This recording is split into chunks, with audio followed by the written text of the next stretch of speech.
Hello NBA fans and welcome to the 26th episode of the Good, the Bad, the Ugly series here on the NBA the week that was. In today's episode, I'll be analyzing the San Antonio Spurs and what went well for them this year, what can be worked on moving forward, and how I think they'll be doing when the season resumes in Orlando. So without further ado, let's get right into the 26th episode of the Good, the Bad, the Ugly series here on the NBA the week that was.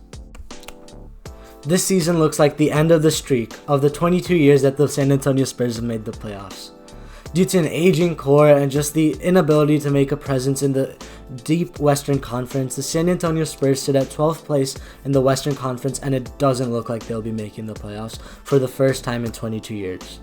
Now, what are the reasons behind this? Firstly, I just feel that it's an aging core. Their main stars, LaMarcus Aldridge and DeMar DeRozan, are nowhere near the peak of their careers and are very aging. They're not as efficient as they were, neither do they have the same impact that they had on the court. DeRozan is still very explosive off the dribble and is still one of the best slashers in the NBA, but his game isn't modern at all. He very rarely uses the three-point shot, which is very inefficient in today's NBA, and just over the years, taking that much contact while driving to the rim takes a toll on a body, and DeRozan isn't as good of a scorer as he used to be back in the Toronto days. Same goes for LaMarcus Aldridge. He's nowhere near as good as a post scorer as he was back in his prime in Portland. Neither is he as effective on the defensive end, which he used to be with his defensive awareness and chops. He's just lost his athleticism and is unable to have that same impact as DeRozan is struggling to have on the Spurs. However, there are one or two highlights for the Spurs moving forward. First, let's talk about DeJounte Murray. He tore his ACL last season, which was a very rough injury. However, he came back very strong and is looking like one of the best defensive point guards in the league. Due to his size and length, he's around 6'7", but he's also very mobile. He has the ability to lock down any smaller guard, whether it be an explosive guy like, let's say, Russell Westbrook, or a primary shooter like Steph Curry or Trae Young. Murray's ability to use his size and athleticism to the best makes him one of the best defensive point guards in the league, but he's also improving his three-point shot and his overall offensive game, making him a focal point for the Spurs moving forward when they need to inevitably rebuild, which I feel will be this season. But let's still talk about the highlights. Another guy I really like for the Spurs is Derek White.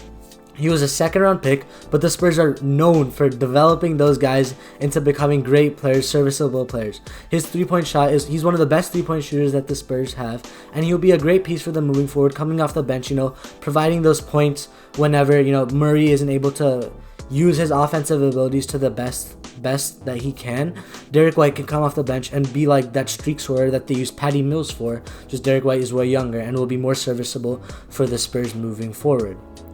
Another player I want to mention is Bryn Forbes. Bryn Forbes was their shooting guard this year, and he also played very well, providing those 11-12 points, having a great three-point shot. So I feel that the last player I want to mention is Lonnie Walker. Lonnie Walker was their 2018 draft pick, and despite not playing for the majority of 2018-2019, this year whenever he had his chance, he flashed his potential, as an athletic specimen. He has insane hops, but he's also developing his three-point shot, and he'll be able to become a great two-way player in his league due to his athleticism, but also his ability to develop his offensive game under Greg Popovich's tutelage. So overall, Popovich has had a great impact on these young players, which will be good for the Spurs moving forward. However, it is inevitably a time for rebuild in the San Antonio Spurs organization. As I said, DeRozan and Aldridge are aging. I feel that the Spurs missed out on capitalizing in the trade deadline. They could have given up Aldridge and DeRozan to teams that are pushing for the playoffs in order to get picks and young players that they can develop in their great organization and begin that rebuild that has been due for a while. I mean, since Tim Duncan, since that last championship that they won with Kawhi Leonard, and since Kawhi Leonard left, it's been a very mediocre and average team. They'll make the playoffs, but they won't make a mark in the playoffs, and that's one of the worst positions to be in as an NBA team. You definitely want to be in the playoffs, but becoming the 7th or 8th seed and continuously losing is not good for a franchise. You're not able to acquire young players that will be able to take you to new heights, but free agents who are game changers won't be willing to come to your team because they know you'll only be at 7th or 8th seed. So the Spurs are in a very awkward position right now, and it's definitely time for a rebuild. I mean, as I said, their core is getting old. Rudy Gay, DeMar DeRozan, Patty Mills, LaMarcus Aldridge. Their main players are getting old, so they definitely need a rebuild. And I feel like Popovich's time, despite being one of the greatest coaches in NBA history, his time is coming up. He's getting old. I feel his coaching style, I mean, as a leader, arguably the best leader in the NBA, leader of people. But on the court, his coaching style isn't as modern as it needs to be in today's NBA. So I feel a coaching change is due in San Antonio, due to the basketball changes that will be coming to San Antonio, due to their new players such as Walker and Bryn Forbes, and new players that will be coming into this franchise. So overall, while the Spurs have had a great 22-year run of making the playoffs, their core is old and it's time for a rebuild in San Antonio. I also feel that they have no chance of making the playoffs in the Orlando Resumption unless they have an insane run. Still, they'll make the play-in tournament. I feel that they'll lose to either the Grizzlies, the Trailblazers, the Pelicans, and even if by chance they do make that playoffs, continue that streak, I still feel it's time for a rebuild in San Antonio.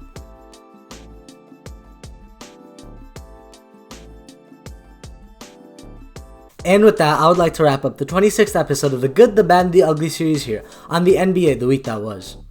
I hope you enjoyed this video, and if you did, please leave a like down below, and if you're new on this channel, subscribe as well.